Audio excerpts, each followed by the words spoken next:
எல்லாருக்கும் வணக்கம். நான் திருப்பூர்லேருந்து ராசர் பேசுகிறேங்க. உங்களுக்கு ஏற்கனவே இந்த காரகத்துவ வரிசையில் பாவக காரகத்துவம் அப்படின்றத பற்றி ஒரு 12 விதமான பாவகத்துக்கும் அதற்குரிய 12 விதமான காரகத்துவத்தை நான் ஏற்கனவே உங்களுக்கு கொடுத்து முடிச்சிட்டேன்.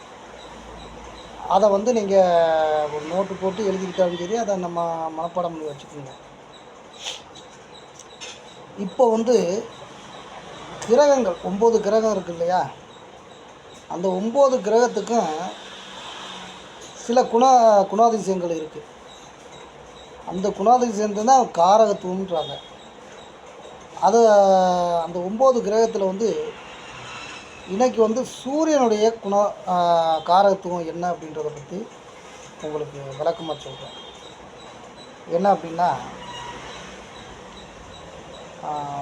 சூரியன் யார் அப்படின்னா, சூரியன்றது ஒரு மிகப்பெரிய நட்சத்திரம்.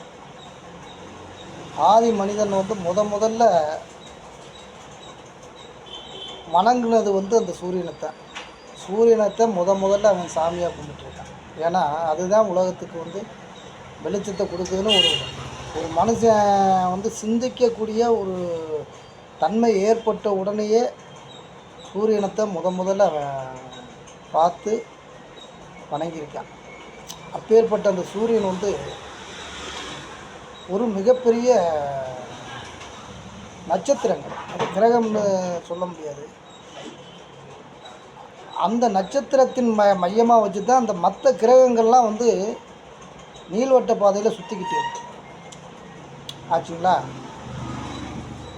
அப்போது அந்த நட்சத்திரம், அந்த சூரியனுடைய அந்த நட்சத்திரத்துடைய அந்த ஒளிகளத்தை அந்த கோள்கள் எல்லாமே வாங்கி, அந்த கோள்களின் பிரதிபலிப்பு தான் அந்த பூமியை அடையுது. அந்த பூமியை அடையும் போது தான் அந்த கோள்களின் கதிர்வீச்சுக்கள் ஒவ்வொரு மனிதனையும் புகுந்து அவங்களுடைய தன்மைகளையும் பழக்க வழக்கங்களையும் தீர்மானம் பண்ணிக்கிட்டு இருக்கு. அப்போது நம்முடைய ஞானிகள் முனிவர்கள் என்ன பண்ணியிருக்காங்க, இந்த மிகப்பெரிய நட்சத்திரத்தை ஒரு கோளா, ஒரு கிரகமாக பாவிச்சு அதை தலைமை கிரகமாக வச்சுருக்காங்க. அப்போது அந்த சூரியனுக்கு என்னென்ன தன்மைகள் இருக்குது அப்படின்றது தான் சில விஷயங்களை சொல்கிறேன். அதை நல்லா நோட்டு போட்டு எழுதிக்கிறீங்க. அதுக்கு முன்னாடி என்னை ஈன்றெடுத்த என் தாய் தந்தையை வணங்கி எனக்கு இந்த சோதிட பாடத்தை மிக தெளிவாக சொல்லிக் கொடுத்த எனது சோதிட பேராசான் மரியாதைக்குரிய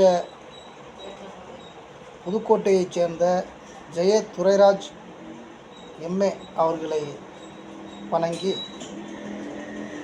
நான் இந்த சூரியனுடைய காரகத்துவம் என்னன்றதை சொல்கிறேன்.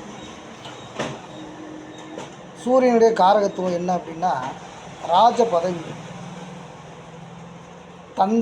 தந்தை வழி சொத்து, தந்தை வழி உறவு, சம்பாத்தியம், வலிமை, அரசியல் தொடர்பு, தூய்மை, ஆண்மை, புகழ், பேச்சாற்றல், காடு, மருந்து தயாரிப்பு, நீதிபதி, வழக்கறிஞர், ஸ்பின்னிங் தொழில், தலை, பல், வலது கண்ணு, பித்த சரீரம், மருத்துவம், ஒற்றை தலைவலி, குறையுள்ள அல்லது நோயாளி பெண்ணுடன் சுகம் பெறுதல், துணிச்சல், அரசு வேலை, கிராம வாழ்க்கை, பஞ்சலோகம், மிளகு, கோதுமை, ரசாயன பொருள், கட்டுமான பொருள்கள், வெளிநாட்டு லாபம், இருதயம், முதுகெலும்பு, இன்னும் பல காரகத்துவங்கள் நிறையா இருக்குது. ஒரு குறிப்பிட்ட அளவு உங்களுக்கு நான் சொல்லியிருக்கேன். இந்த காரகத்துவத்தை நல்லபடியாக தெரிஞ்சுக்கிறேங்க. நான் எப்பவும் சொல்கிறதான், உங்களுக்கு தனிப்பட்ட ஒரு ஜாதகம் பார்க்கணும் அப்படின்னா என்னுடைய தொலைபேசி எண்ணை சொல்கிறேன். குறிச்சிக்கிறங்க. 9894410297. தமிழில் ஒரு தடவை சொல்கிறேன்.